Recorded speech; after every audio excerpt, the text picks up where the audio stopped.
Bienvenue chez Audible. Nous vous souhaitons une bonne écoute.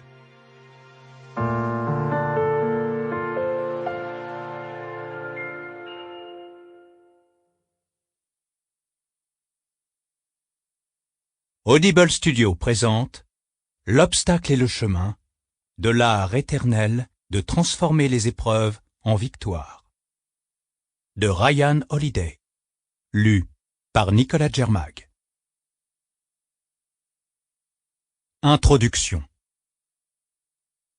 Et vous voilà face à cette chose, ce problème, cet obstacle, cette difficulté frustrante, malencontreuse, problématique, inattendue, qui vous empêche de faire ce que vous voulez. Vous la redoutiez ou espériez qu'elle ne se produise jamais. Et si ce n'était pas si grave après tout? Et s'il y avait certains avantages ancrés ou inhérents à ce problème, des bénéfices dont vous pourriez tirer parti? Que feriez-vous? Selon vous, comment réagirait la majorité des gens?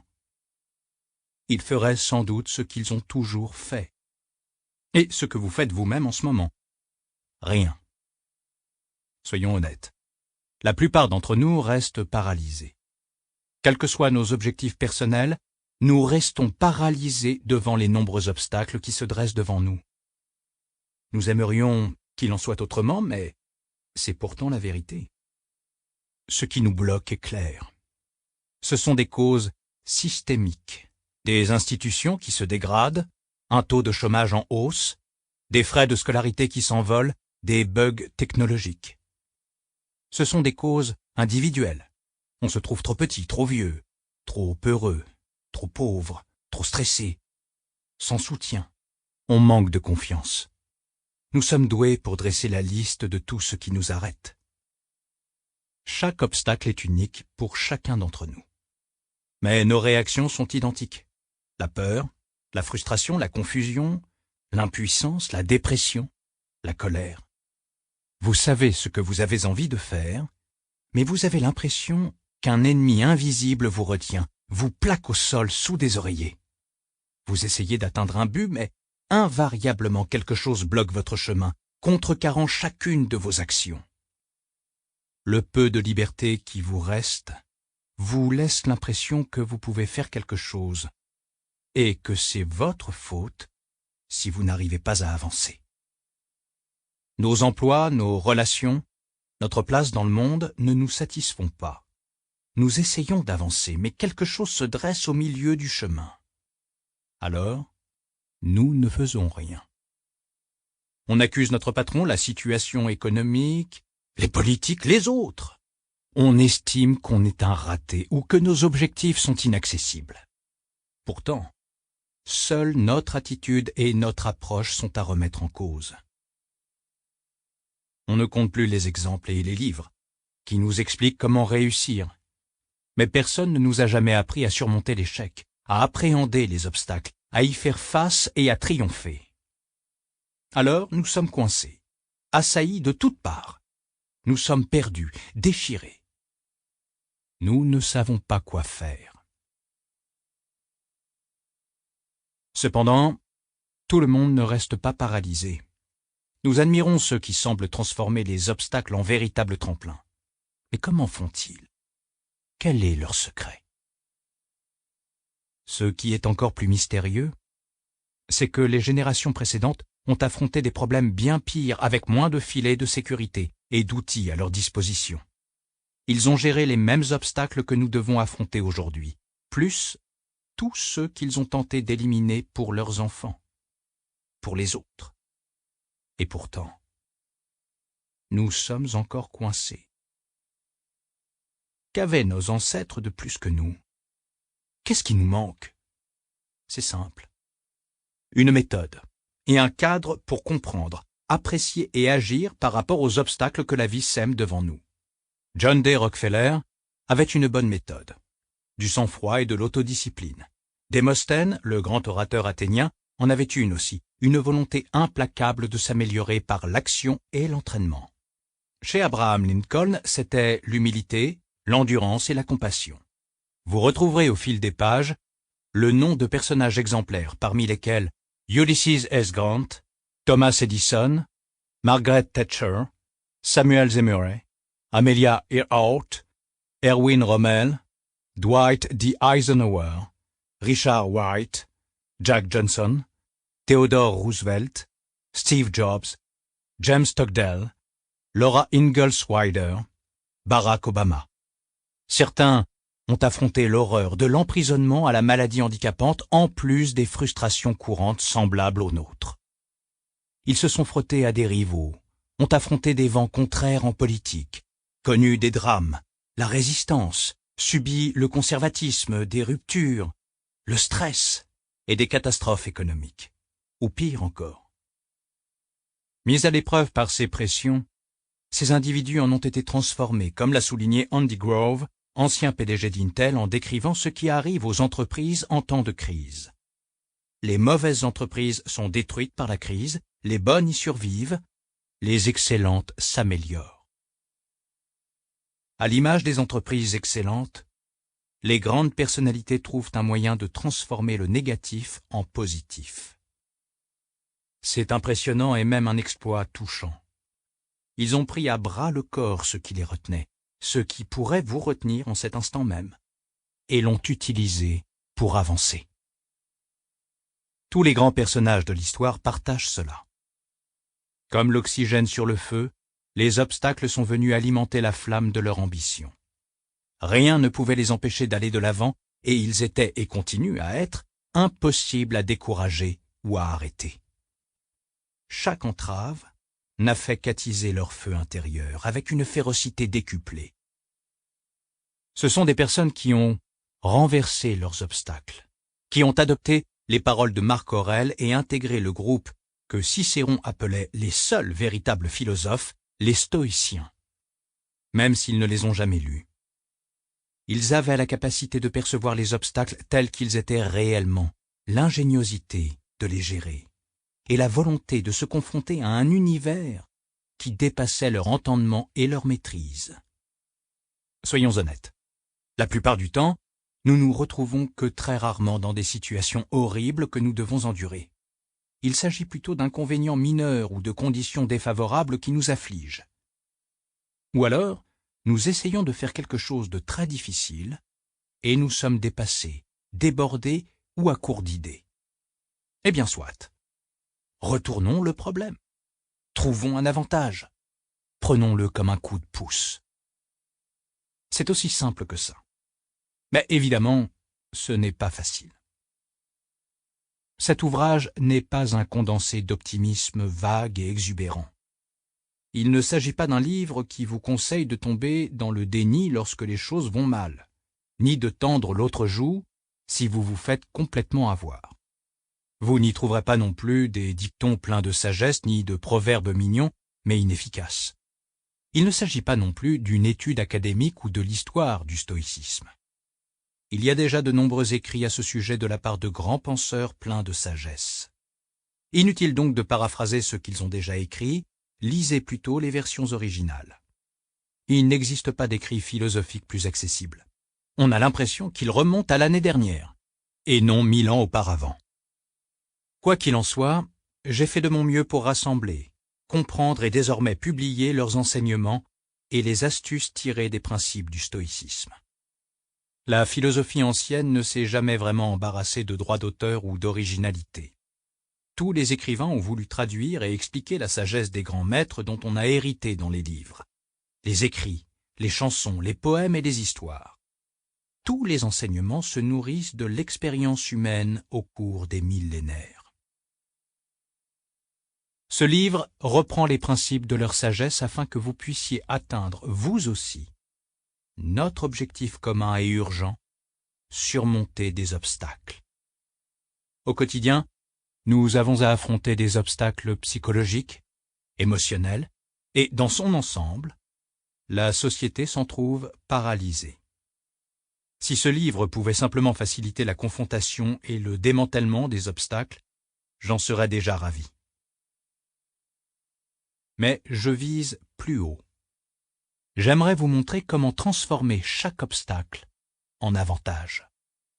Ce livre est une compilation de pragmatisme impitoyable et d'histoires qui illustrent l'art de la persévérance et de l'ingéniosité infatigable. Il vous apprendra comment sortir de situations compliquées, comment sortir de l'ornière, comment transformer les situations négatives que tout un chacun rencontre dans la vie en expériences positives. Ou tout au moins, comment tirer parti pour transformer un obstacle en un avantage possible, de trouver une chance dans la malchance. Je ne vous apprends pas simplement à dire « Comment puis-je penser que ce n'est pas si grave ?» Je cherche à vous motiver, à voir le bon côté des choses. L'occasion de trouver un nouveau point d'appui, d'avancer, de prendre une meilleure direction. Je ne vous dis pas « Soyez positif », mais apprenez à être sans cesse créatif et opportuniste. Pas de « ce n'est pas si grave », mais « je peux en tirer quelque chose de bien ». Si c'est possible. En réalité, on l'a déjà fait, et on le fait tous les jours. Tel est le pouvoir qui vous sera révélé dans ce livre. Les obstacles sur notre route. On raconte une légende zen à propos d'un roi dont les sujets étaient devenus fainéants. Mécontents de leur paresse, il voulait leur donner une leçon. Son plan était très simple. Placer un gros rocher au milieu de la route qui bloquerait l'entrée de la cité, puis observer leur réaction. Comment les sujets allaient-ils réagir? Allaient-ils s'unir pour ôter le rocher? Allaient-ils se décourager et rebrousser chemin? De plus en plus déçu, le roi regarda ses sujets arriver devant l'obstacle et rebrousser chemin. Au mieux, certains essayèrent sans conviction de retirer le rocher avant d'abandonner.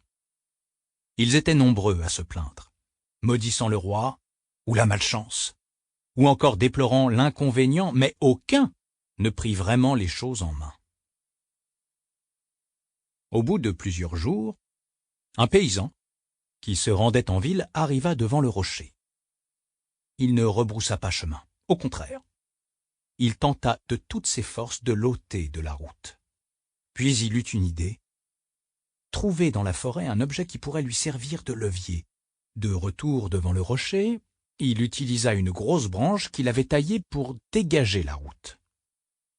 Sous le rocher se trouvait une bourse remplie de pièces d'or et un message du roi, disant « L'obstacle sur le chemin ouvre la voie. N'oubliez jamais. Dans chaque obstacle se cache une chance d'améliorer notre condition. » Alors, qu'est-ce qui vous retient? Un aspect physique? Votre taille? Votre race? La distance? Le handicap? L'argent? Un aspect psychologique? La peur, l'incertitude, l'inexpérience, les préjugés? Ou peut-être qu'on ne vous prend pas au sérieux? Ou que vous vous trouvez trop vieux? Ou que vous manquez de soutien, de ressources? Peut-être que les lois ou règlements limitent vos options, ou peut-être vos obligations. Des objectifs erronés, le doute. Quelle que soit la raison, vous en êtes là. Nous en sommes tous là. Et ce sont bel et bien des obstacles. Je comprends, et personne ne dit le contraire. Mais regardez les individus qui sont passés avant vous. Des athlètes trop petits, des pilotes dont la vue n'était pas assez bonne, des idéalistes en avance sur leur époque, des individus de telle ou telle origine, des étudiants qui ont abandonné leurs études, des dyslexiques, bâtards, immigrants, nouveaux riches, partisans, croyants, rêveurs, ou ceux qui sont partis de rien, ou pire encore, qui viennent d'endroits où leur vie était menacée au quotidien. Que leur est-il arrivé? Eh bien, beaucoup d'entre eux ont abandonné, mais pas tous. Certains ont relevé le défi. Ils se sont entraînés plus durement. Ils ont cherché des raccourcis et des points faibles. Ils ont discerné les alliés parmi les visages étrangers. Ils ont été un peu malmenés, bousculés. Tout était un obstacle qu'ils devaient renverser. Et alors? Dans chacun de ces obstacles se nichait une opportunité. et ils l'ont saisi. Ils ont réussi grâce à ça. Suivons leur exemple. Que l'on ait des difficultés à trouver du travail, que l'on se batte contre des discriminations, que nos finances soient dans le rouge, qu'on entretienne une relation malsaine, qu'on affronte un adversaire agressif, qu'un employé ou un élève soit difficile à cerner, qu'on ait un blocage artistique, on a besoin de savoir qu'il y a toujours une issue. Dans une situation négative, nous pouvons trouver un avantage. Toutes les grandes victoires, que ce soit dans le monde de la politique, des affaires, de l'art ou de la séduction, ont nécessité la résolution de problèmes frustrants grâce à un savant dosage de créativité, de concentration et d'audace. Quand on a un objectif, les obstacles nous apprennent comment nous rendre là où nous voulons aller. Ils nous dessinent le chemin à emprunter. Comme l'a écrit Benjamin Franklin, les choses qui font mal sont instructives. Aujourd'hui, la plupart de nos obstacles sont internes, pas externes. Depuis la Seconde Guerre mondiale, nous avons connu des époques de prospérité. Moins d'ennemis à affronter, moins d'épidémies mortelles, plus de filets de sécurité. Mais le monde a rarement tendance à faire ce qu'on veut. Au lieu de nous opposer à des ennemis, nous subissons des tensions internes. Nous connaissons des frustrations au niveau professionnel. Nous avons des désirs inassouvis. Nous sommes impuissants. Et nous ressentons toujours les mêmes émotions qui définissent l'être humain, à savoir le chagrin, la douleur et la perte. La source de beaucoup de nos problèmes provient du fait que nous avons trop de choses, trop de bugs technologiques, trop de malbouffe, trop de traditions qui dictent notre façon de vivre. Nous nous sommes ramollis, nous revendiquons des droits, nous avons peur des conflits. Les époques fastes appellent à la mollesse. L'abondance peut être un obstacle en soi, comme de nombreux individus peuvent en attester. Notre génération a plus que jamais besoin d'une approche pour vaincre les obstacles et prospérer dans le chaos. Une méthode qui nous aide à renverser nos problèmes, à les utiliser comme une toile pour peindre un chef-d'œuvre. Cette approche polyvalente est adaptée aux entrepreneurs comme aux artistes, aux conquérants ou aux coachs, que l'on soit un écrivain méconnu, un sage ou une maman active. Comment passer au travers? Un jugement objectif à l'instant présent. Une action désintéressée à l'instant présent.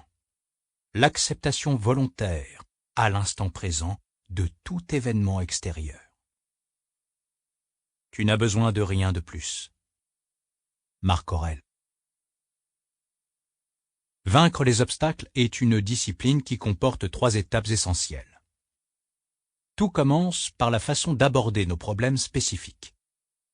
Notre attitude ou notre approche.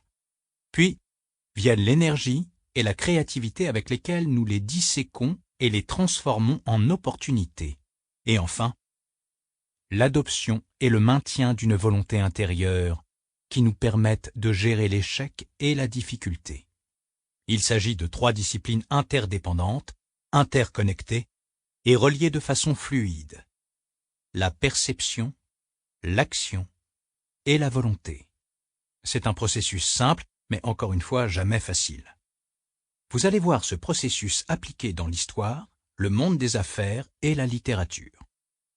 En analysant des exemples précis de chaque étape sous tous les angles, vous apprendrez à adopter cette attitude et vous approprier son ingéniosité. Et ce faisant, vous découvrirez comment créer un passage lorsque la porte est fermée.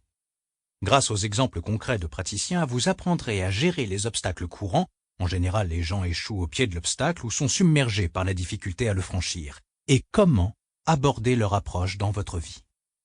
Car il faut vous attendre à rencontrer des obstacles et savoir les accepter. Les accepter? Eh oui, car ces obstacles sont en réalité des occasions de nous tester, d'innover et, en fin de compte, de triompher. L'obstacle est le chemin. Première partie, percevoir. Qu'entend-on par perception? C'est la façon de percevoir et de comprendre ce qui se passe autour de nous, et de décider de l'importance à accorder à ces événements. Nos perceptions peuvent être une force ou une faiblesse. Si nous sommes émotifs, subjectifs ou si nous manquons de vision à long terme, nous ne faisons qu'amplifier nos problèmes. Pour éviter d'être accablés par notre environnement, nous devons, comme les anciens, apprendre à modérer nos passions et limiter leur impact sur notre vie. Il faut du talent et de la discipline pour éviter les nuisances d'une perception erronée, pour distinguer les signes fiables des leurs, pour filtrer les idées reçues, les attentes, les peurs. Mais cela en vaut la peine, car il ne reste que la vérité.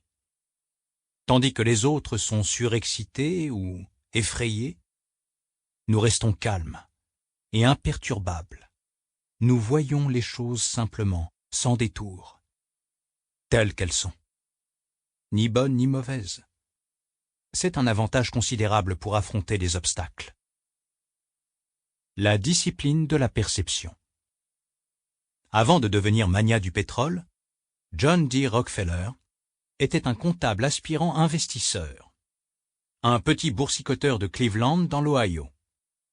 Fils d'un délinquant alcoolique qui avait abandonné sa famille, le jeune Rockefeller commença à travailler en 1855, à l'âge de 16 ans. Il a célébré ce jour comme fête du travail toute sa vie. Il était content de gagner 50 cents par jour.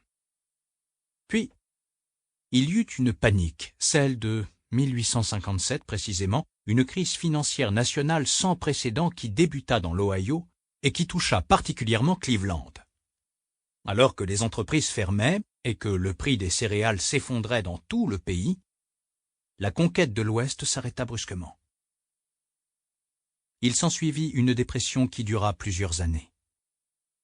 Rockefeller aurait pu prendre peur. C'était la plus grande dépression qu'ait connue le marché à cette époque, et celle-ci l'a touché alors qu'il commençait à s'intégrer dans le monde des affaires. Il aurait pu reculer et s'enfuir, comme son père. Il aurait pu arrêter la finance pour suivre une carrière moins risquée. Mais même à un jeune âge, Rockefeller était un homme de sang-froid, d'un calme imperturbable sous la pression. Il gardait la tête sur les épaules alors qu'il était en train de perdre sa chemise, alors que tout le monde perdait la tête. Alors, au lieu de se lamenter sur ce chambardement économique, Rockefeller observa attentivement les événements. D'une façon presque perverse, il choisit de les considérer comme une chance d'apprendre, un baptême du marché. Il économisa discrètement son argent et regarda les autres commettre des erreurs. Il vit les faiblesses de l'économie alors que beaucoup la prenaient pour sûre et étaient de fait mal préparés au changement ou à la crise.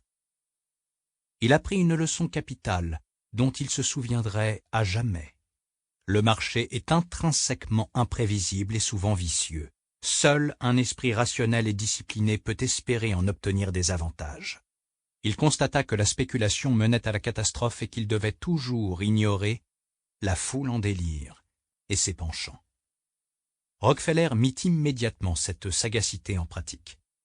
À 25 ans, un groupe d'investisseurs lui proposa près de 500 000 $ pour trouver des puits de pétrole rentables ou investir. Ravi de l'opportunité, Rockefeller entreprit de visiter les champs pétrolifères avoisinants. Quelques jours plus tard, il choqua ses bienfaiteurs en revenant à Cleveland les mains vides, sans avoir dépensé ou investi le moindre dollar du fonds. Pour lui, ce n'était pas le bon moment d'investir, même si le marché était en ébullition. Il rendit donc l'argent et se tint à l'écart du monde du forage. Ce sont son autodiscipline et son objectivité qui ont permis à Rockefeller de distinguer des avantages dans tous les obstacles que la vie a dressés devant lui pendant la guerre civile, les crises de 1873-1907 et le krach de 1929. Comme il l'a fait remarquer un jour, il était curieux de voir une opportunité dans chaque catastrophe. Nous pourrions ajouter qu'il avait aussi la force de résister à la tentation ou aux engouements, quel que soit leur degré de séduction et quelle que soit la situation. 20 ans après la première crise économique, Rockefeller allait à lui seul contrôler 90% du marché du pétrole. Tous ses concurrents avides avaient péri. Ses collègues, nerveux, avaient revendu leur part et s'étaient retirés du monde des affaires. Quant aux sceptiques, ils avaient raté le coche. Toute sa vie durant, Rockefeller conserva une approche visionnaire des affaires. Plus le chaos était grand, plus le milliardaire restait calme, surtout quand son entourage paniquait ou devenait trop gourmand. Il réalisa une grande partie de sa fortune pendant les fluctuations du marché, car il avait une vision à long terme que d'autres n'avaient pas. Cette sagacité est illustrée par le célèbre adage de Warren Buffett « Soyez craintifs quand les autres sont avides et soyez avides quand les autres sont craintifs ». Comme tous les grands investisseurs, Rockefeller savait résister aux impulsions et privilégiait le bon sens. Un critique respectueux de l'empire de Rockefeller a décrit le Trust Standard Oil comme une créature mythique protéiforme, capable de se métamorphoser à chaque tentative de démantèlement de la part de ses concurrents ou du gouvernement.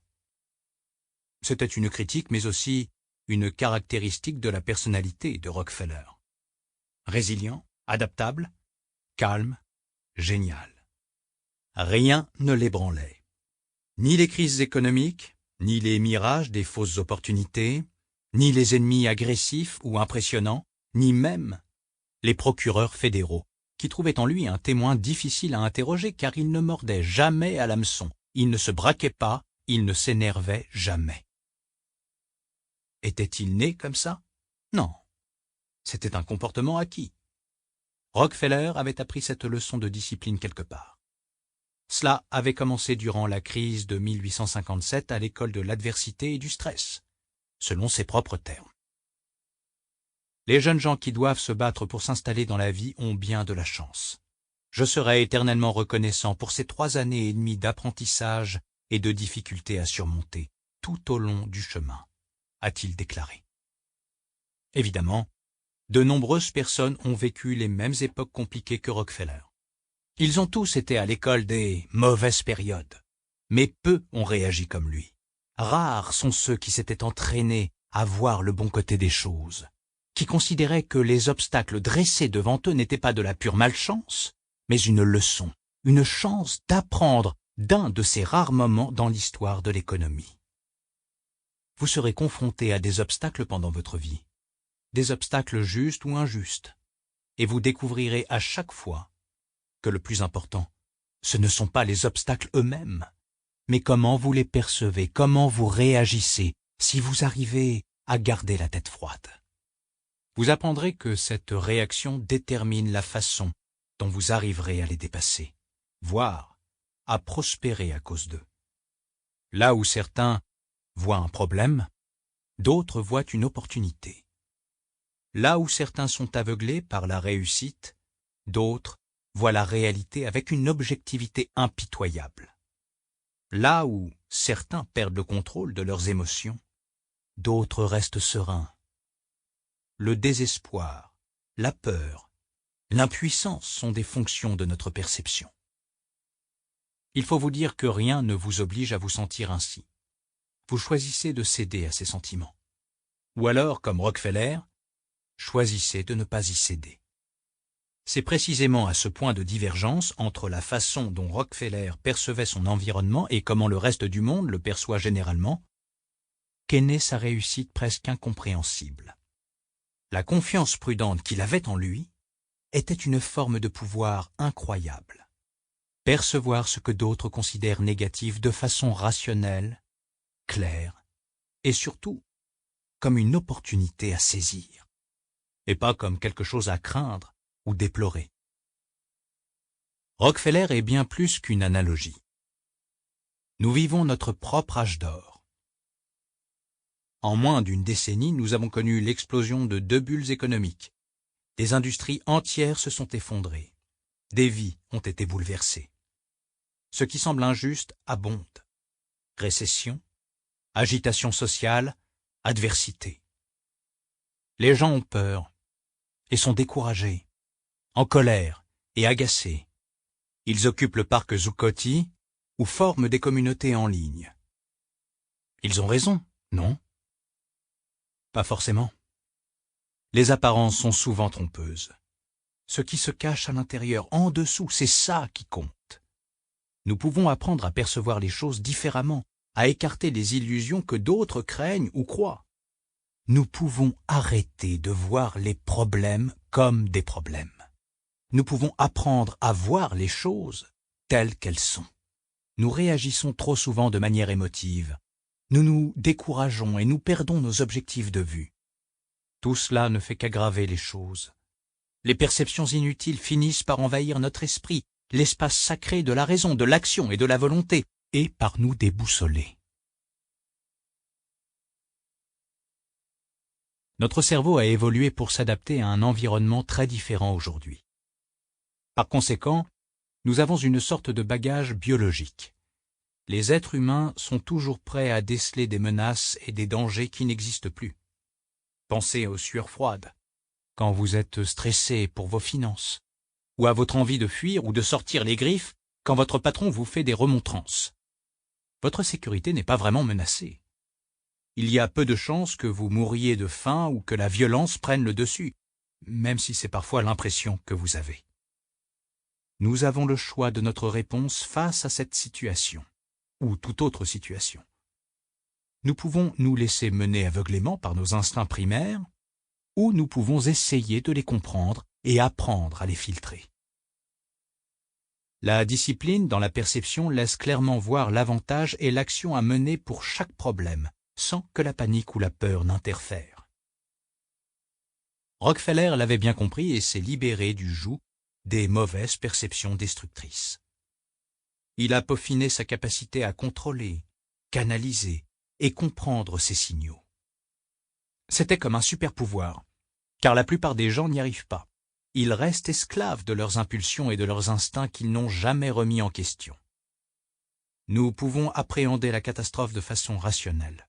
Ou plutôt, comme Rockefeller, nous pouvons voir une opportunité dans chaque catastrophe et transformer cette situation négative en apprentissage, en talent ou en fortune. Perçu correctement, n'importe quel événement, que ce soit un krach boursier ou une tragédie personnelle, présente une occasion d'avancer. Même si nous ne l'avions pas anticipé. Nous devons garder à l'esprit plusieurs éléments lorsque nous sommes face à un obstacle qui nous semble insurmontable.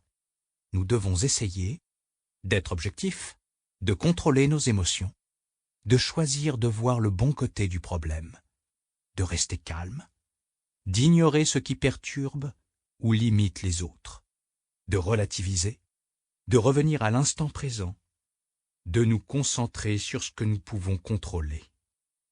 C'est ainsi que l'on voit les opportunités devant l'obstacle. Cela n'arrive pas par miracle, c'est un processus basé sur l'autodiscipline et la logique. Et cette logique, vous l'avez. Il suffit de la mettre en pratique. Reconnaissez votre pouvoir. Ôte ton opinion, alors sera ôtée la plainte « J'ai été blessé ». Ôte ta plainte « J'ai été blessé » et la blessure sera ôtée. Marc Aurèle. Le boxeur Robin Hurricane Carter, prétendant au titre de la catégorie mi-moyen et à l'apogée de sa carrière au milieu des années 1960, a été accusé à tort d'un triple homicide. À l'issue de son procès, il a écopé d'une peine hallucinante de 3 emprisonnements à perpétuité. La chute a été rude. Lui qui connaissait le succès et la gloire a été conduit en prison vêtu d'un costume sur mesure hors de prix, avec une bague en diamant valant 5 000 $ et une montre en or. Alors qu'il faisait la queue pour rejoindre les autres détenus, il a demandé à parler à un responsable. En regardant le gardien dans les yeux, Carter l'a informé qu'il ne renonçait pas à la dernière chose qu'il contrôlait encore, lui-même. Il a asséné au gardien « Je sais que vous n'y êtes pour rien dans l'injustice qui m'a conduit dans cette prison, alors je veux bien y rester jusqu'à ce que j'en sorte. Mais en aucun cas, je ne serai traité comme un prisonnier, car je ne suis pas et je ne serai jamais impuissant. » Au lieu de craquer comme beaucoup l'auraient fait dans sa situation, Carter a refusé de renoncer aux libertés qui lui appartenaient. Son comportement, ses croyances, ses choix. Qu'il soit jeté en prison ou mis à l'isolement durant des semaines, Carter maintenait qu'il avait encore des choix qu'on ne pouvait lui retirer, même si on lui avait pris sa liberté physique. Était-il en colère? Évidemment. Il était furieux de ce qui lui arrivait. Mais comprendre cette colère n'était pas constructif. Il refusait d'enrager dans son coin, il refusait de craquer, de ramper, de désespérer. Il refusait de porter l'uniforme, de manger la nourriture des prisonniers, d'accepter des visites, de demander une libération conditionnelle ou de travailler à l'intendance pour réduire sa peine. Et il ne se laissait pas faire. Personne ne levait la main sur lui, à moins de chercher la bagarre. Tout ceci était fait dans un but. Chaque gramme d'énergie était dépensé à son affaire judiciaire. Chaque minute où il était éveillé était passée à lire des livres de droit, de philosophie, d'histoire. On ne lui avait pas gâché la vie, on l'avait placé dans un endroit où il ne méritait pas de se retrouver. Et il n'avait pas l'intention d'y rester. Il a appris, lu et profité du temps qu'il avait à sa disposition. Il allait sortir de prison non seulement libre et innocenté, mais meilleur. Il a fallu 19 ans et 2 procès pour casser le verdict. Et quand Carter est sorti de prison, il a simplement repris le cours de sa vie. Il n'a pas intenté de procès civil pour réclamer des dommages et intérêts. Il n'a même pas demandé les excuses de la cour. Pour lui, cela impliquerait qu'il lui avait pris quelque chose et qu'il se sentait lésé. Ça n'a jamais été son point de vue, même dans les pires heures passées au trou. Il avait fait un choix. Ça ne peut pas m'atteindre. Je n'ai peut-être pas souhaité que cela m'arrive, mais j'ai décidé de la façon dont ça allait m'affecter, et personne d'autre ne peut décider à ma place. C'est nous qui décidons comment faire face à chaque situation. Si nous allons craquer ou résister, si nous allons consentir ou rejeter, personne ne peut nous obliger à abandonner ou croire à quelque chose qui n'est pas vrai. Comme une situation qui est franchement désespérée ou impossible à améliorer, notre perception est le facteur que nous maîtrisons totalement. On peut nous jeter en prison, nous cataloguer, nous priver de nos biens, mais personne ne contrôlera nos pensées, nos convictions ou nos réactions. Autrement dit, nous ne sommes jamais complètement impuissants. Même emprisonnés, privés de presque tout, il nous reste un espace de liberté. Notre esprit nous appartient. Si on a de la chance, des livres sont à notre disposition. Et nous avons du temps, beaucoup de temps. Carter n'avait pas beaucoup de pouvoir, mais il avait compris qu'être impuissant était autre chose. De grands hommes, de Nelson Mandela à Malcolm X, ont aussi fait cette distinction essentielle. C'est ainsi qu'ils ont pu transformer leur emprisonnement en atelier où ils se sont transformés, et en école, où ils ont commencé à transformer d'autres personnes. Si un emprisonnement injuste peut être l'occasion de tirer un profit, alors aucune de nos expériences n'est sans receler un avantage potentiel. En toute intelligence, nous pouvons prendre du recul et nous souvenir de situations qui, en elles-mêmes, ne peuvent être selon nous que bonnes ou mauvaises. Cet arbitraire est un jugement que nous, êtres humains, portons aux choses et aux événements grâce à notre perception. Une situation donnée peut s'avérer négative pour un individu, mais positive pour un autre. Il n'y a de bien et de mal que selon l'opinion que l'on a, dirait Shakespeare. De son côté, Laura Ingalls Wilder, la romancière auteure de la célèbre série La petite maison dans la prairie, y croyait fermement. Elle a fait face à des éléments terribles et grandi dans des conditions de vie dramatiques. La pauvreté, l'établissement sur des terrains hostiles et stériles, sur des territoires indiens, les prairies du Kansas et les régions humides de Floride. Mais elle n'a jamais eu peur.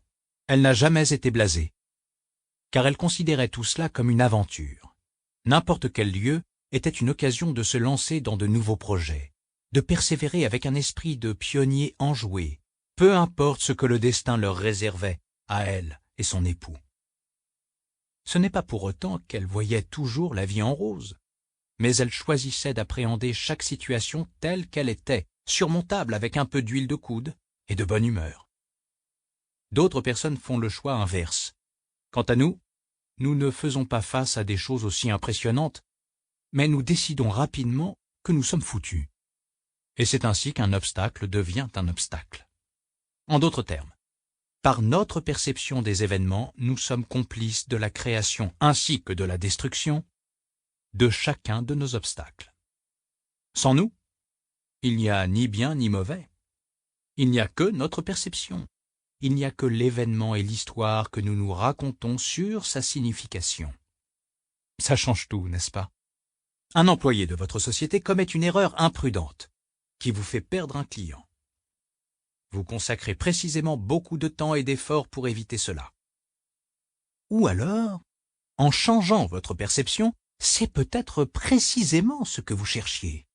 La chance de percer à travers les défenses et enseigner une leçon qui ne peut être apprise que par expérience. L'erreur devient formation. Certes, l'événement ne change pas. Quelqu'un a fait une erreur. Mais l'évaluation et le résultat sont différents. Avec l'une des approches, vous avez pris l'avantage. Avec l'autre, vous avez succombé à la colère ou la crainte. Quand votre esprit vous dit que quelque chose est terrible, maléfique, imprévu ou autrement négatif, vous n'avez pas à approuver. Quand on vous dit que quelque chose est désespéré, fou ou en miettes, cela ne l'est pas forcément. Nous décidons de l'histoire que nous nous racontons, ou si nous allons nous en raconter une, tout compte fait. La perception est un véritable pouvoir, applicable dans toutes les situations, impossible à entraver, on ne peut qu'y renoncer. Et cette décision n'appartient qu'à vous. Ce dont l'homme a besoin n'est pas du courage, mais du sang-froid. Cela ne s'acquiert qu'avec l'expérience. Theodore Roosevelt. Un jour, Ulysses S. Grant posait pour le célèbre photographe de la guerre de sécession Matthew Brady. Le studio était trop sombre, alors Brady a envoyé quelqu'un sur le toit pour découvrir une verrière. L'assistant a glissé et la vitre s'est brisée. Les témoins ont vu avec effroi des morceaux de verre tomber du ciel comme des dagues, s'écrasant tout autour de Grant. Chaque éclat aurait pu le tuer. Les derniers morceaux de verre tombés, Brady s'est retourné et a remarqué que Grant n'avait pas bronché. Il était indemne. Grant a levé les yeux vers le trou dans la toiture, puis a fixé à nouveau l'objectif du photographe, comme si rien ne s'était passé. Lors de la campagne Overland, Grant surveillait une scène à travers ses jumelles lorsqu'un obus éclata, tuant un cheval à côté de lui. Grant resta les yeux rivés sur ce qu'il observait. On raconte une autre histoire sur Ulysses Grant à City Point, le quartier général de l'Union près de Richmond. Des soldats déchargeaient un bateau à vapeur quand celui-ci explosa. Tout le monde se coucha à terre, sauf Grant, qui courait vers la scène de l'explosion au milieu d'une pluie de débris et de corps. Voilà un homme qui sait garder son sang-froid en toutes circonstances. Voilà un homme qui a une tâche à accomplir et qui fera tout pour y parvenir. Ça s'appelle du sang-froid. Mais retournons à nos vies quotidiennes. Nous avons les nerfs à vif. Les concurrents lorgnent sur nos activités, les problèmes inattendus surgissent, notre meilleur employé claque la porte, notre système informatique ne peut pas gérer la charge de travail. Nous quittons notre zone de confort. Notre patron nous laisse faire tout le travail, tout s'effondre et s'écroule autour de nous, au moment où on n'en peut plus. Est-ce qu'on baisse les yeux? Est-ce qu'on l'ignore? Est-ce qu'on se ressaisit et qu'on se reconcentre? Est-ce qu'on est cafardeux? Est-ce qu'on essaie de dissiper cette mauvaise impression? Et ce ne sont que des choses qui nous arrivent involontairement. Il faut savoir qu'il y a toujours quelqu'un qui cherche à vous avoir, vous intimider, vous ébranler, vous mettre sous pression pour que vous preniez une décision avant de connaître tous les faits. Quelqu'un qui veut vous faire penser et agir selon ses propres termes, pas les vôtres. Est-ce que vous allez vous laisser faire? Lorsque nous visons haut, la pression et le stress s'invitent. Se produiront des choses qui vont nous menacer, nous faire peur, nous prendre de court. Surprise garantie, généralement mauvaise. Le risque d'être dépassé par les événements est omniprésent. Dans ces circonstances, le talent n'est pas la première caractéristique recherchée, contrairement à la maîtrise de soi et le calme qui le sont. Car ces attributs précèdent l'occasion de déployer tout autre talent. Nous devons posséder, comme l'a décrit Voltaire au sujet du succès militaire du premier duc de Malbrouck, ce courage tranquille au milieu du tumulte et la sérénité de l'esprit au milieu du danger. Ce que les Anglais appellent « garder la tête froide ». Quel que soit le danger réel dans lequel nous nous trouvons, le stress déclenche potentiellement nos instincts primaires de crainte. N'allez pas croire que la maîtrise de soi, le calme et la sérénité sont des attributs réservés à quelques aristocrates. En fin de compte, le sang-froid est une question de mépris et de contrôle. Par exemple, je refuse de reconnaître cela. Je ne veux pas être intimidé. Je résiste à la tentation de déclarer cela un échec. Mais le sang-froid est aussi une question d'acceptation. Eh bien, je crois que c'est mon tour. Je n'ai pas le luxe d'être atteint par cela ou de repenser à toutes les fois où ça me pendait au nez. Je suis trop occupé et trop de personnes comptent sur moi. Le défi et l'acceptation s'accordent bien dans le principe suivant. Il y a toujours une riposte, une échappatoire, une issue. Donc, il n'y a pas de raison de stresser. Personne n'a dit que ce serait facile. Et évidemment, les enjeux sont élevés, mais il existe un chemin pour tous ceux qui sont prêts à s'y aventurer. Et c'est ce que nous devons faire. On le sait, ce sera difficile, ça fera peut-être peur. Mais nous sommes prêts, nous sommes calmes, sérieux, et nous ne serons pas effrayés. Cela implique de nous préparer aux réalités de notre situation, de garder notre sang-froid afin de faire de notre mieux pour l'affronter. Nous devons nous endurcir, éliminer les éléments négatifs au fur et à mesure qu'ils arrivent et persévérer dans l'effort, regarder droit devant comme si rien n'était arrivé. Parce que, vous le savez désormais, c'est vrai. Si vous restez calme, alors rien n'est réellement arrivé. Notre perception s'est assurée que cela n'avait pas de conséquences. Gérez vos émotions. Tu cherches à acquérir un vaste empire et de l'empire sur toi-même. Publius Syrus. Lorsque l'Amérique s'est engagée dans la course aux étoiles, les astronautes ont dû développer un talent en particulier, l'art de ne pas paniquer. Quand on panique, on fait des erreurs. On passe outre à la marche des systèmes. On ne tient pas compte des procédures, on ignore les règles. On dévie du plan d'origine. On devient indifférent et on arrête de réfléchir clairement. Simplement, on réagit. Pas à quoi on devrait réagir, mais aux hormones de survie qui circulent dans nos veines. Bienvenue à la source de la plupart de nos problèmes sur notre planète. Tout est planifié à la lettre près. Puis quelque chose dérape, et la première chose qu'on fait est de délaisser notre projet au profit d'un bon coup de flip. Certains ont besoin de faire sonner l'alarme parce que c'est plus facile que gérer ce qui nous fait face. À 250 km de la Terre, dans un vaisseau spatial, plus petit qu'une voiture, c'est la mort assurée. La panique, c'est du suicide. Il faut donc s'entraîner à ne pas paniquer. Et ce n'est pas facile. Avant le premier lancement, la NASA a recréé les conditions du jour J pour les astronautes, étape par étape, des centaines de fois, du menu de leur petit déjeuner au transport vers le site de lancement. Lentement, par une série d'expositions progressives, les astronautes ont été préparés à tous les contacts visuels et acoustiques de l'expérience avant le décollage et le voyage dans l'espace. Ils l'ont fait tant de fois que c'est devenu aussi naturel que de respirer. Ils se sont entraînés de façon exhaustive. Ils ont tout testé, sauf le décollage en lui-même. Ils étaient capables de résoudre toutes les variables et d'éliminer toutes les incertitudes. L'autorité soulage l'incertitude et la peur. L'entraînement, c'est de l'autorité. C'est une soupape de sécurité. Lorsque nous sommes suffisamment exposés, on peut maîtriser des craintes parfaitement ordinaires et naturelles, principalement issues de la méconnaissance.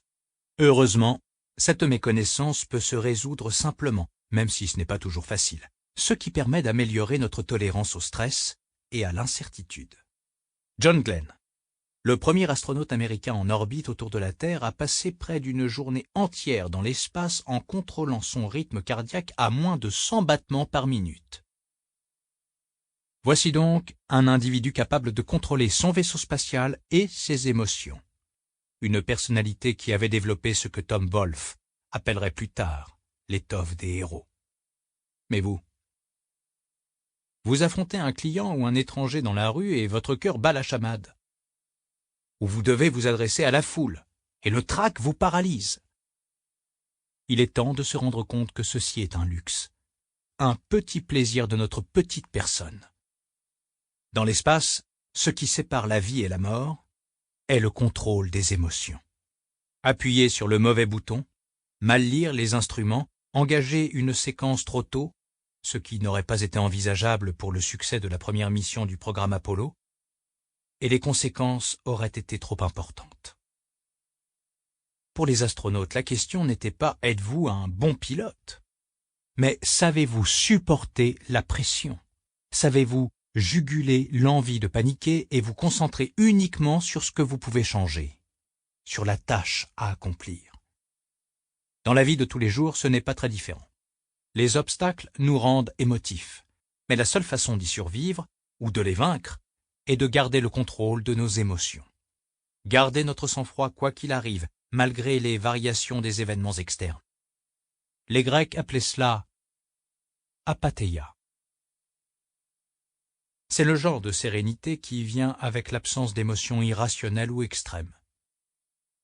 Pas la perte de sensation, simplement l'élimination de celles nuisibles et inutiles. Ne laissez pas la négativité s'installer. Dites simplement « non merci ». Je ne peux pas me permettre de paniquer. Voici le talent à cultiver, la liberté par rapport aux perturbations et aux gênes, pour pouvoir concentrer votre énergie exclusivement à la résolution de problèmes au lieu de surréagir face à eux.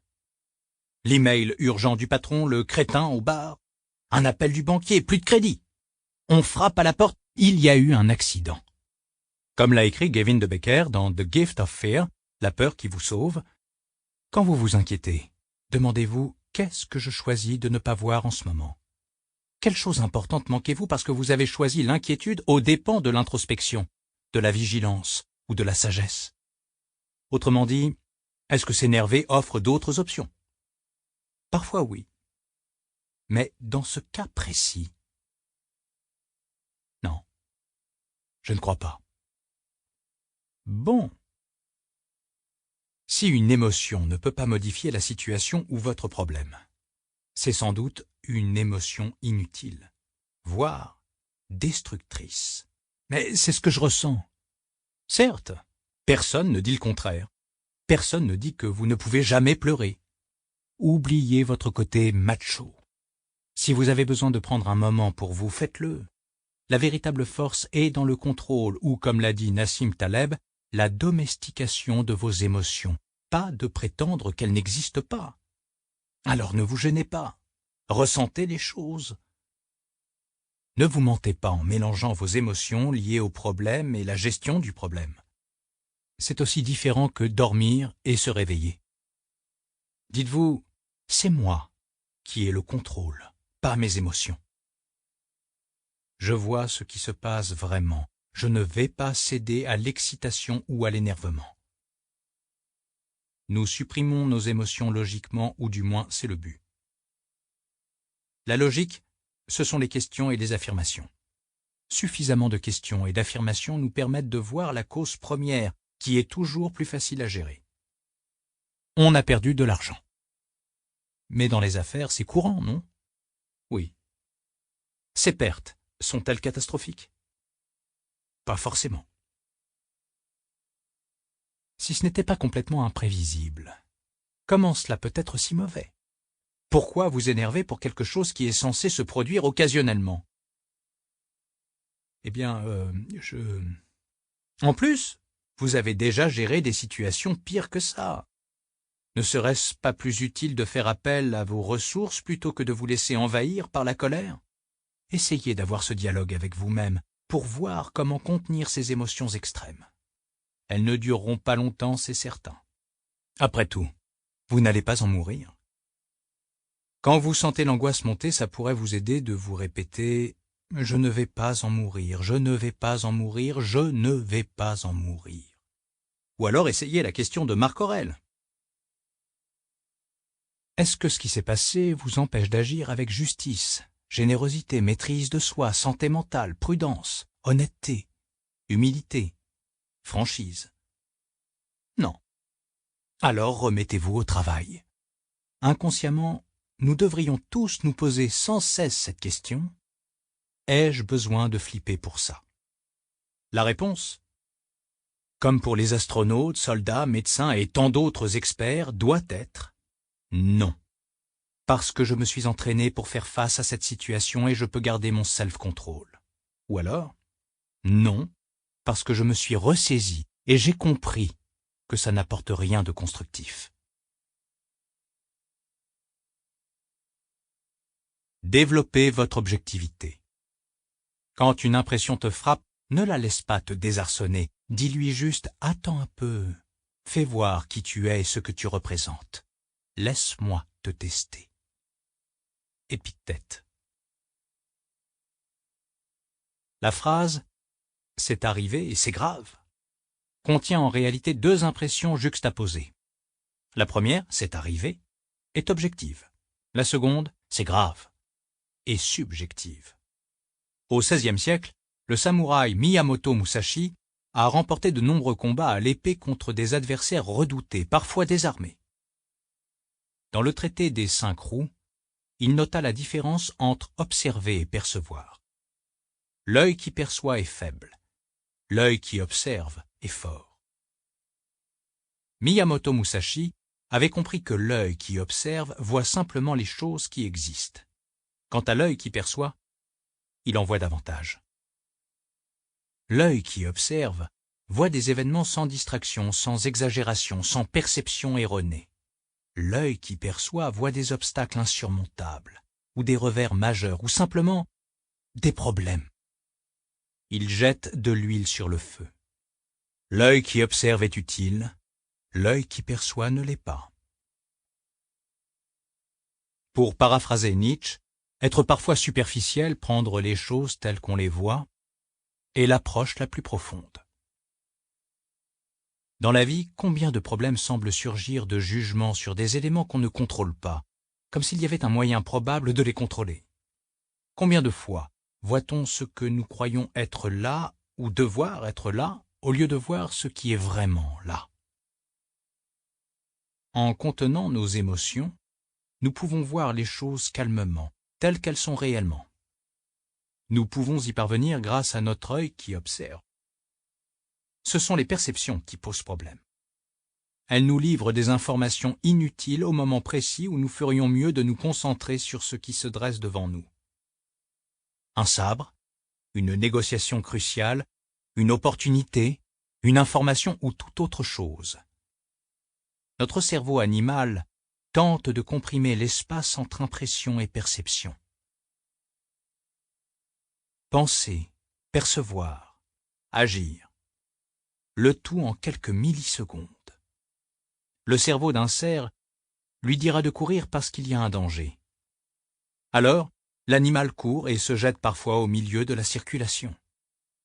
On peut remettre en cause cet instinct. On peut ne pas être d'accord. On peut court-circuiter l'interrupteur et réfléchir à la menace avant d'agir. Mais il faut de la force. C'est comme un muscle qu'il faut développer.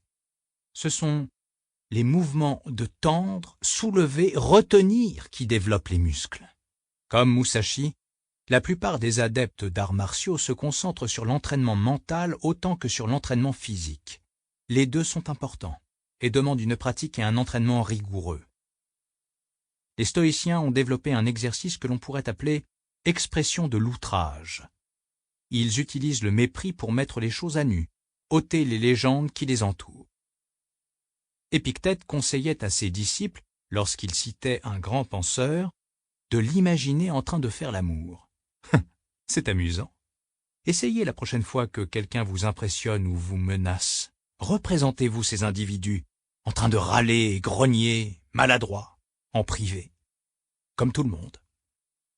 Marc Aurèle avait sa propre version de l'exercice où il décrivait des objets précieux ou de luxe sans euphémisme. Un rôti n'est qu'un animal mort et un grand cru de vin n'est que du raisin fermenté. L'objectif était de voir les choses telles qu'elles sont, sans ornement. Nous pouvons l'appliquer à n'importe qui ou n'importe quelle situation. La promotion à laquelle on tient tant, qu'est-ce que c'est concrètement? Nos critiques ou nos opposants qui nous font nous sentir tout petits, remettons-les à leur place. C'est tellement mieux de voir les choses telles qu'elles sont réellement et pas comme nous les avons imaginées. L'objectivité signifie retirer le moi, la part subjective de l'équation. Demandez-vous ce qui arrive quand nous donnons un conseil à quelqu'un. Nous voyons son problème clairement. Les solutions sont évidentes. Ce qui est présent lorsque nous affrontons nos propres obstacles est toujours absent lorsque nous écoutons les problèmes des autres, le vécu. Avec les autres, nous pouvons être objectifs. Nous prenons le problème au pied de la lettre et nous nous efforçons immédiatement d'aider notre ami à le résoudre. Égoïstement et bêtement, nous gardons pour nous notre sentiment de persécution et nos plaintes. Imaginez que ce n'est pas à vous que le problème arrive. Dites-vous que ce n'est pas important, que ce n'est pas grave. Est-ce que vous auriez moins de mal à savoir quoi faire? Parviendriez-vous à évaluer le problème et ses solutions plus rapidement et froidement? Pourriez-vous l'écarter ou l'accepter calmement? Pensez à toutes les façons dont quelqu'un pourrait résoudre un problème précis. Non, réfléchissez sérieusement. Avec clarté, pas avec compassion. Ça, vous aurez le temps d'en avoir plus tard. Il s'agit d'un exercice qui demande un peu d'entraînement. Plus on s'y essaie, plus on s'améliore, et plus on devient doué pour voir les choses telles qu'elles sont, plus la perception sera votre allié plutôt que votre ennemi. Modifiez votre point de vue. L'être humain n'existe simplement pas, mais il décide de son existence, de ce qu'il deviendra l'instant suivant. De même, tout être humain est libre de changer à tout moment. Viktor Frankl. Un jour où le général athénien Périclès était à la tête d'une mission navale durant la guerre du Péloponnèse, il y eut une éclipse solaire, et sa flotte de 150 navires fut plongée dans l'obscurité. Surpris par cet événement inattendu et déroutant, ces hommes furent pris de panique. Contrairement à l'équipage, Périclès semblait imperturbable. Il s'approcha de l'homme de barre et lui ôta son manteau pour le lui enrouler autour de la tête. Il lui demanda s'il avait peur de ce qu'il voyait. Évidemment que non. Alors quelle importance, demanda Périclès, quand la cause de l'obscurité est différente. Les Grecs étaient malins. Mais sous cette remarque se niche la notion fondamentale non seulement de la philosophie stoïcienne, mais aussi de la psychologie cognitive. Le point de vue est capital. Autrement dit, quand on peut déconstruire une chose ou la regarder sous un angle différent, elle perd son emprise sur nous. La peur est un facteur incapacitant, distrayant, fatigant et souvent irrationnel. Périclès l'avait parfaitement compris, et il a su utiliser le pouvoir de la relativisation pour la surmonter. Les Grecs avaient compris qu'on a tendance à choisir l'explication la plus inquiétante à notre détriment. Nous avons peur des obstacles car notre perspective est faussée. Une simple modification du point de vue peut changer complètement nos réactions. La tâche, comme Périclès l'a montré, n'est pas d'ignorer la peur, mais de trouver une explication pour la dissiper. Quand vous êtes saisi par la peur, déconstruisez-la. Souvenez-vous, nous choisissons la manière dont nous considérons les choses. Nous avons la possibilité d'opter pour une autre façon de regarder une situation.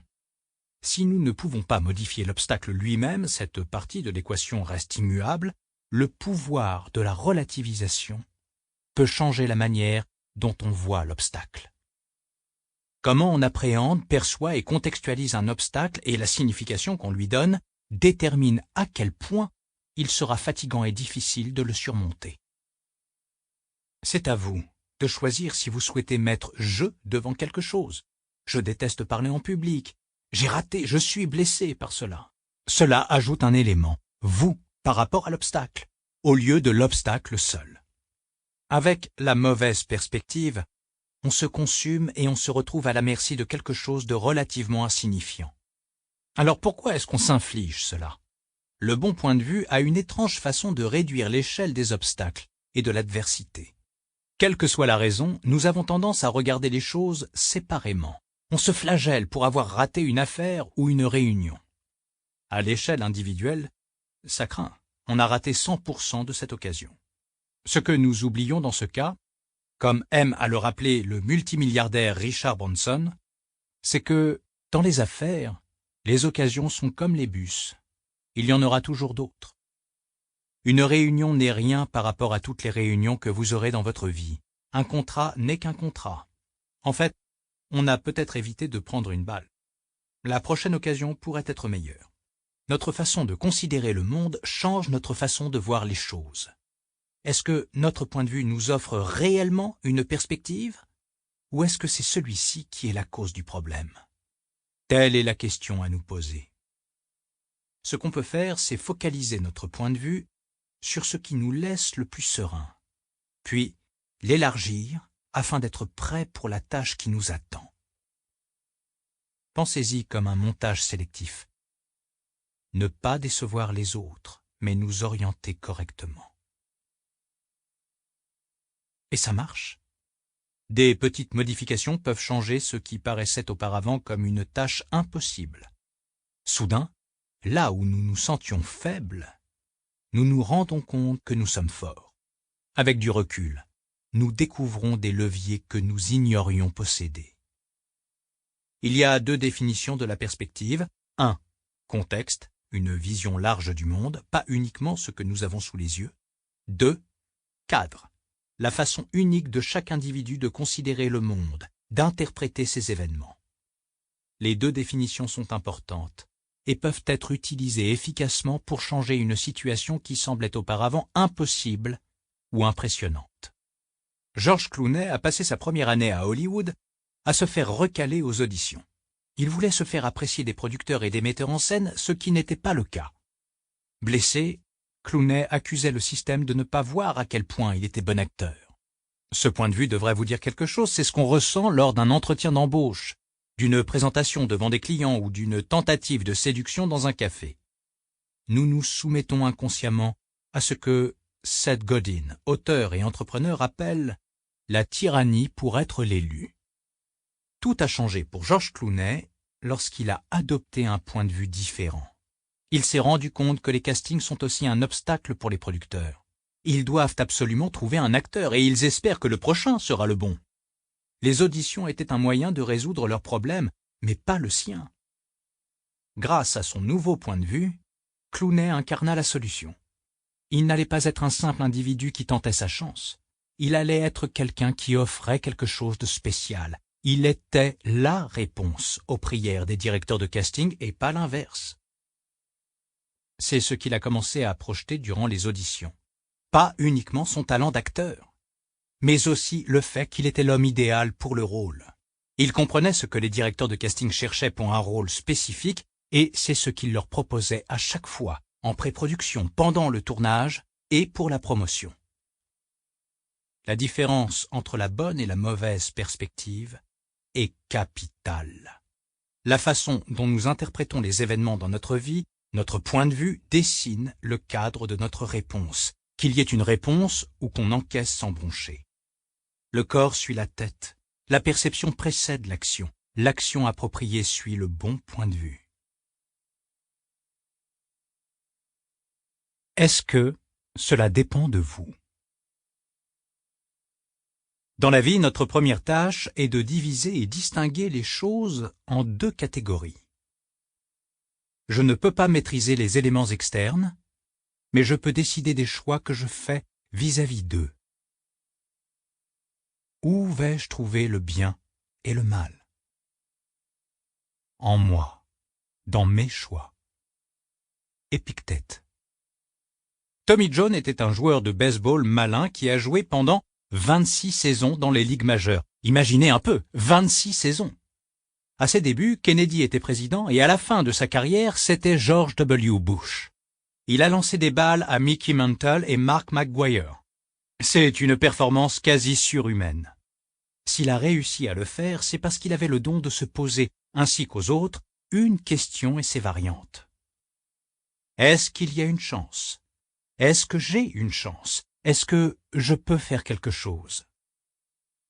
Il ne cherchait qu'à obtenir un oui en réponse, même si les chances paraissaient maigres ou aléatoires. S'il y avait une chance, il était toujours prêt à la saisir et à en faire bon usage, même si cela lui demandait beaucoup d'efforts ou d'énergie. Si l'effort allait changer le résultat, il était prêt à mourir sur le terrain plutôt que laisser l'occasion passer. La première fois, c'était au cours de la saison 1974. Tommy John s'est blessé de façon irréversible au ligament latéral interne du coude, du côté où il lançait la balle. À cette époque, quand un lanceur se blessait au bras, sa carrière était finie. Les médecins appelaient cette blessure bras mort. Fin de la partie. Mais John a refusé d'accepter son sort. Pouvait-il faire quelque chose pour remonter sur la butte de lancement? Effectivement. Les médecins ont suggéré une opération pour remplacer son ligament en prélevant un tendon dans son autre bras. Une chance sur 100 que cela fonctionne. Et sans opération? Aucune. Il aurait pu prendre sa retraite, mais il avait une chance sur 100. Avec de la rééducation et de l'entraînement, il contrôlait partiellement cette chance. Et il l'a saisie. Par la suite, il a gagné 164 matchs en 13 saisons. Cette procédure médicale est désormais connue sous le nom de l'opération Tommy John. Une dizaine d'années plus tard, John eut le même courage et le même esprit lorsque son fils chuta d'une fenêtre située au 3e étage, avala sa langue et faillit mourir. Aux urgences, alors que les médecins étaient convaincus que le garçon n'allait sans doute pas s'en sortir, John déclara à sa famille que, même si ça devait prendre 1 an ou 10, il ne devait pas abandonner tant qu'il resterait quelque chose à essayer. Son fils s'est complètement rétabli. Pour John, sa carrière dans le baseball semblait terminée à 45 ans, quand les Yankees l'ont remercié à la fin de la saison 1988. Encore une fois, il ne l'accepta pas. Il appela l'entraîneur et lui demanda quelles étaient ses chances s'il se pointait au printemps comme agent libre. On lui répondit qu'il ne devrait plus jouer au baseball à son âge. Il répéta sa question. « Dites-moi franchement, si je me pointe, est-ce que j'aurai une chance ?» Les officiels ont répondu « Bon, d'accord, tu auras une chance. » Tommy John était le premier à arriver au camp d'entraînement. Il s'est entraîné de longues heures, a appliqué toutes les leçons apprises au cours de ses 25 années de carrière et il a été accepté dans l'équipe en tant que doyen. Il a joué lors du match d'ouverture de saison et gagné en accordant 2 home runs, coups de circuit, sur 7 tours de batte. Ce que Tommy John pouvait changer, quand il en avait l'occasion, valait bien tous ses efforts. Il disait aux entraîneurs qu'il préférait mourir sur le terrain plutôt que d'abandonner. Il avait compris qu'en tant que sportif professionnel, il devait analyser la différence entre l'improbable et l'impossible. Voir cette minuscule distinction lui a permis de devenir ce qu'il est devenu. Pour maîtriser la même puissance, les personnes en cure de désintoxication apprennent la prière de la sérénité. Mon Dieu, donnez-moi la sérénité d'accepter les choses que je ne peux changer, le courage de changer les choses que je peux, et la sagesse d'en connaître la différence. C'est ainsi qu'ils concentrent leurs efforts. C'est beaucoup plus facile de combattre une addiction quand on ne se bat pas contre le fait d'être né, que nos parents soient des monstres ou d'avoir tout. Ça, c'est fait. Aucune chance que ça change. Et si vous vous attachiez à ce que vous pouvez changer? C'est là que vous pouvez faire la différence. Derrière la prière de la sérénité se cache un précepte des stoïciens vieux de 2000 ans. Taef emin, taouk ef emin. Ce qui dépend de nous, ce qui ne dépend pas de nous. Alors, qu'est-ce qui dépend de nous? Nos émotions, nos jugements, notre créativité, notre comportement, notre point de vue, nos désirs, nos décisions, notre détermination. C'est notre terrain de jeu si on veut. Tout est franc jeu. Et qu'est-ce qui ne dépend pas de nous? Eh bien tout le reste. Le temps qu'il fait, l'économie, les circonstances, les émotions et jugements des autres, les tendances, les catastrophes, etc. Si ce qui dépend de nous est l'air du jeu, ce qui ne dépend pas de nous sont les règles et les conditions du jeu. Des facteurs avec lesquels les grands athlètes doivent composer et qu'ils ne contestent pas parce que ça ne sert à rien. Contester, se plaindre ou pire, simplement abandonner sont des choix. Des choix qui, le plus clair du temps, ne font rien pour nous faire arriver à notre but. Mais pour ce qui est de la perception, il y a une différence cruciale à faire, la différence entre les choses qui sont en notre pouvoir et celles qui ne le sont pas. C'est la différence entre ceux qui peuvent accomplir de grandes choses et ceux qui trouvent que c'est impossible de rester sobre, d'éviter non seulement la drogue ou l'alcool, mais toutes les addictions.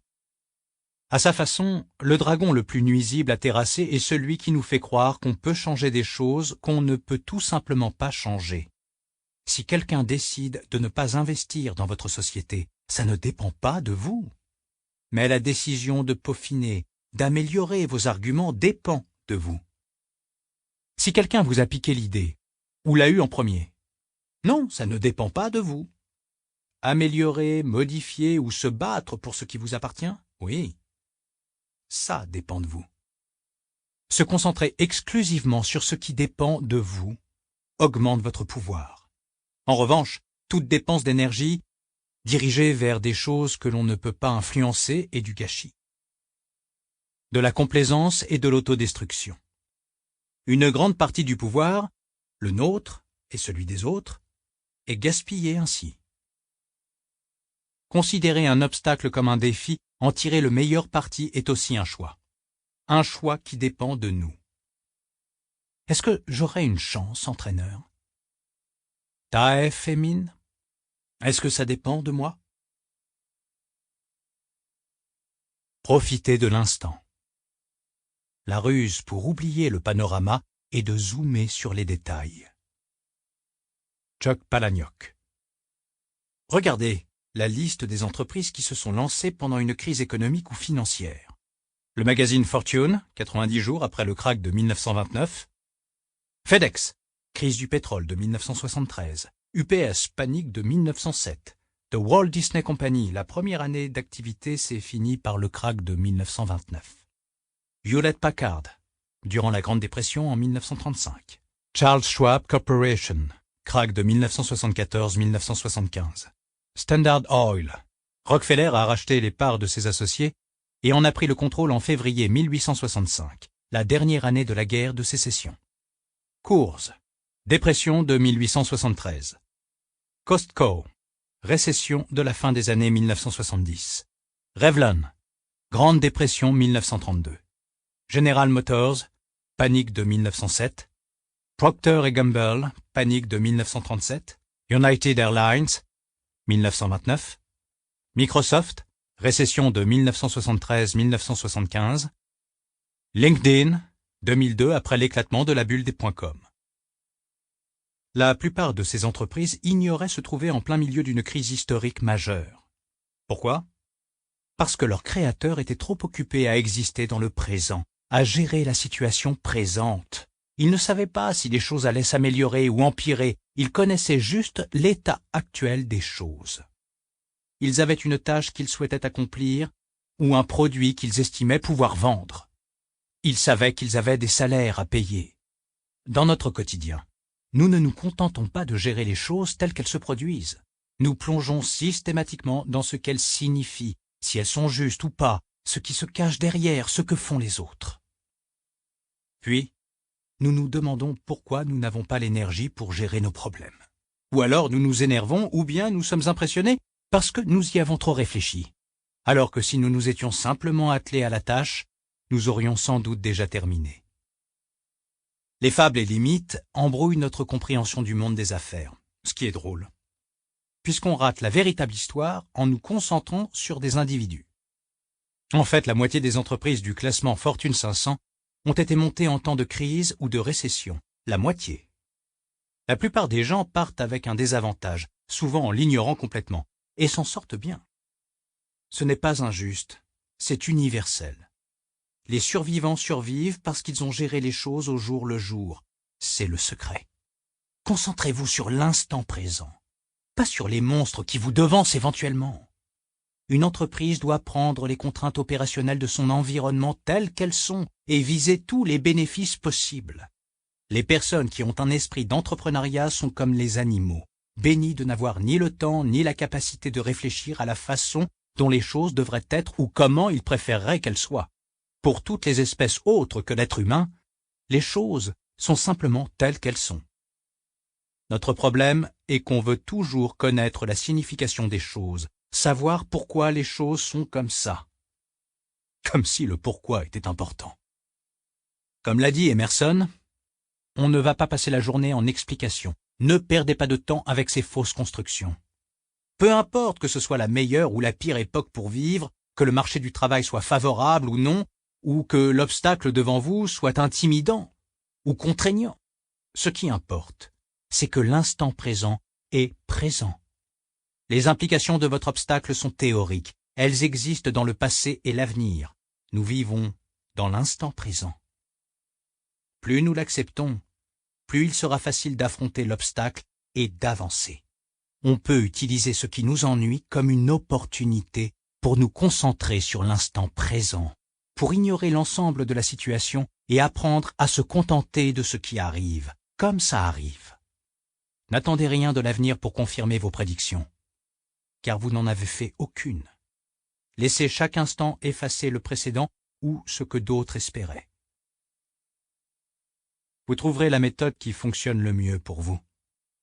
Mais il y a beaucoup de choses que vous pouvez intégrer à l'instant présent. Pratiquer une activité physique, déconnecter, allez vous promener, méditer, adopter un chien. Un rappel constant du bonheur présent. Une chose est sûre, il ne faut pas se contenter de dire « Oh, je vais vivre dans le présent », mais s'y contraindre. Se reconcentrer quand l'esprit vagabonde. Ne le laissez pas divaguer. Il faut rejeter les pensées distrayantes même si ça vous démange. Quand le choix de vos possibilités se réduit, souvenez-vous que ce moment ne représente pas toute votre vie, mais un moment de votre vie. Concentrez-vous sur ce qui est devant vous, à l'instant présent. Ignorez ce qu'il représente ou signifie ou pourquoi ça m'arrive à moi. Il y a plein d'autres choses qui se passent en ce moment même pour vous préoccuper de ça. Pensez autrement. Le génie est la capacité de mettre en œuvre ce que vous avez à l'esprit. Il n'y a pas d'autre définition du génie. F. Scott Fitzgerald. Steve Jobs était célèbre pour ce qu'on appelle son champ de distorsion de la réalité. Moitié tactique de motivation, moitié pure ambition, ce champ lui a permis de faire peu de cas de phrases telles que « ça ne peut pas se faire » ou « il nous faut plus de temps ». Ayant appris tôt dans la vie que la réalité était à tort prisonnière de règles et de compromis que les gens avaient appris enfants, Jobs avait une notion nettement plus agressive de ce qui était possible ou pas. Pour lui, quand on prend en compte la vision et l'éthique du travail, une grande partie de la vie est malléable. Par exemple, dans les phases initiales de conception d'une nouvelle souris pour les premiers produits Apple, Steve Jobs avait de grandes attentes. Il voulait qu'elle puisse bouger de façon fluide dans n'importe quel sens. Une nouveauté pour les souris à l'époque, mais un des designers a déclaré à l'ingénieur que c'était commercialement infaisable. Ce que Jobs souhaitait n'était pas réaliste et ne fonctionnerait pas. Le lendemain, l'ingénieur a appris que Jobs avait renvoyé le designer qui avait déclaré cela. Lorsque son remplaçant est arrivé, il a déclaré « Je peux créer cette souris ». Telle était la vision de la réalité de Jobs au travail. Malléable, inflexible, assuré. Son exigence s'expliquait par sa volonté de vouloir accomplir quelque chose d'extrêmement abouti. Il savait que viser bas signifiait accepter un résultat médiocre. Viser haut pouvait, si tout allait bien, créer quelque chose d'extraordinaire. Il était le Napoléon qui criait à ses soldats « Ce ne sont pas les Alpes qui vont nous arrêter ». Pour la plupart d'entre nous, cette assurance n'est pas évidente. C'est compréhensible. Tant de personnes autour de nous assènent qu'il faut être réaliste ou conservateur ou pire. Ne pas faire tanguer la barque.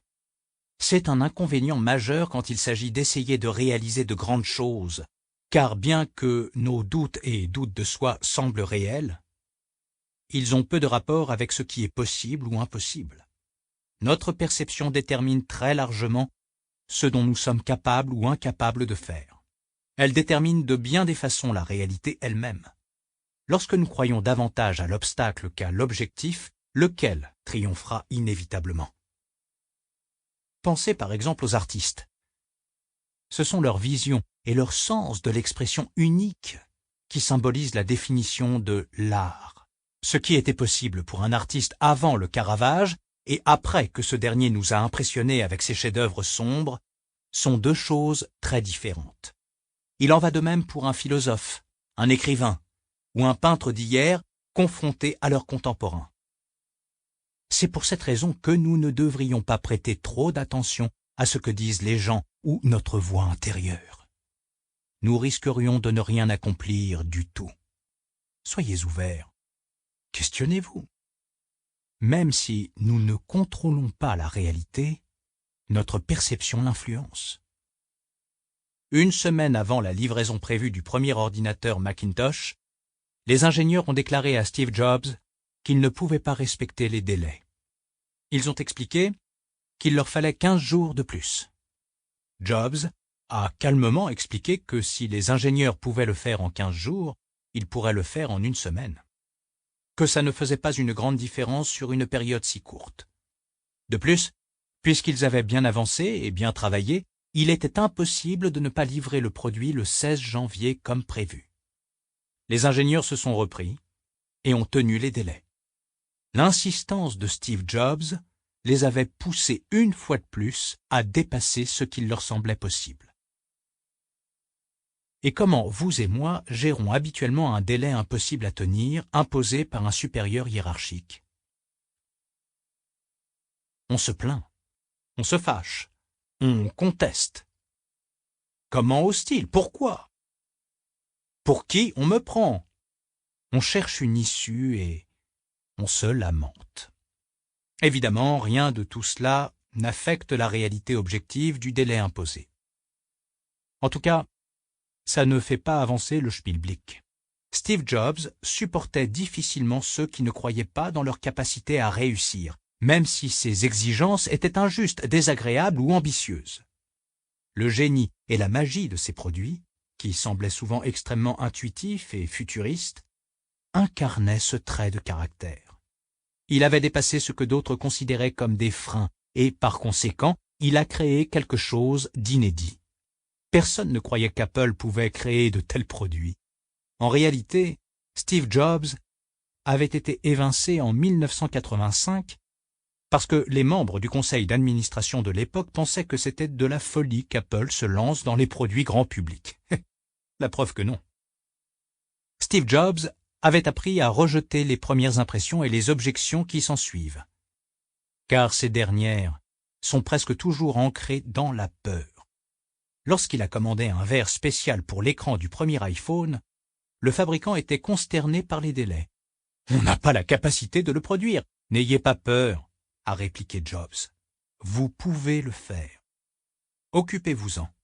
Vous y arriverez. » Du jour au lendemain, l'usine a été transformée en verrerie et en 6 mois, suffisamment d'écrans avaient été produits pour la première série de téléphones. Cela est radicalement différent du comportement qu'on nous a inculqué. Sois réaliste, nous a-t-on répété. Tiens compte des critiques, joue franc jeu avec les autres, fais des compromis. Et si les autres avaient tort, et si l'opinion générale était trop conservatrice. C'est cette réaction courante de nous plaindre, reporter et abandonner qui nous arrête. Un entrepreneur est quelqu'un qui a confiance dans sa capacité à créer quelque chose là où il n'y a rien. Pour lui, l'idée que personne d'autre n'a jamais fait ceci ou cela est une bonne chose. Lorsqu'on nous attribue une tâche injuste, certains y voient une chance de se mettre à l'épreuve et de tout donner, sachant combien il leur sera difficile d'en sortir vainqueurs. Ils y voient une opportunité, car c'est souvent dans cet état d'esprit « je n'ai rien à perdre » qu'on est le plus créatif. Nos meilleures idées naissent là où les obstacles illuminent de nouvelles options. Trouver la bonne occasion. Le juste teindra les événements de sa propre couleur et tirera profit des conséquences. Sénèque. L'un des événements les plus marquants et choquants qui s'est produit lors d'une guerre moderne était le Blitzkrieg, la stratégie offensive allemande. Durant la Seconde Guerre mondiale, les Allemands voulaient éviter l'enlisement des batailles de tranchées du premier conflit mondial. Ils ont donc concentré leurs divisions mobiles pour lancer des offensives rapides pour surprendre leurs ennemis. Comme la pointe d'une lance, les colonnes de blindés se sont ruées en Pologne, aux Pays-Bas, en Belgique et en France, causant des ravages et rencontrant peu de résistance. La plupart du temps, les chefs adverses se rendaient au lieu d'affronter le monstre invincible et infatigable qui leur tombait dessus. La tactique de la guerre est claire, Blitzkrieg,